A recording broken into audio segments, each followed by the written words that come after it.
তো good morning everyone, তোমরা সবাই কেমন আছো? আশা করি তোমরা সবাই ভালো আছো আর আমি তো খুব ভালো আছি। আমার চ্যানেলে তোমাদের সবাইকে অনেক অনেক অনেক স্বাগত জানাচ্ছি।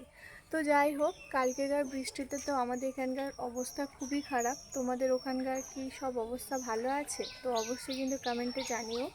তো আমাদের এখানে সব জায়গায় তো জল উঠে গেছে, আর আমাদের ঘরের পাশেই পুকুর আছে, সেই পুকুরগুলোতেও প্রচণ্ড পরিমাণে জল হয়ে গেছে। সব পুকুর একসাথে হয়ে গেছে। তো আমাদের উঠানে পর্যন্ত জল চলে এসেছিলো, তো ভাবলাম তোমাদের সাথে একটু শেয়ার করি। তো উঠানে এখন জলটা নেমে গেছে, কিন্তু পুকুর ভর্তি জল হয়ে আছে, তো ভাবলাম তোমাদের সাথে একটু শেয়ার করব। তো দেখাই চলো।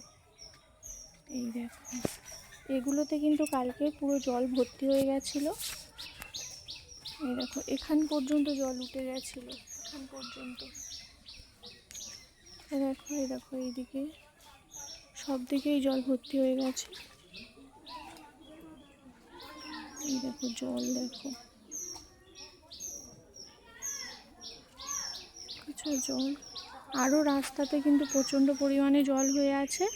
তো আমি এখন যাইনি, তো সকালে একবার গেছিলাম, তো পা আমার এত চুলকাচ্ছিল, এত চুলকাচ্ছিল, তো আমি আর যাচ্ছি না। তো ওদিকে আরও জল ভর্তি হয়ে গেছে। ওদিকে দেখছো আমার মেয়ে হেঁটে হেঁটে যাচ্ছে, কত করে জল। তো আরও জল ভরে গেছিলো, এখন তাও জলটা কমে গিয়েছে। তো এই অবস্থা আমাদের এদিকে।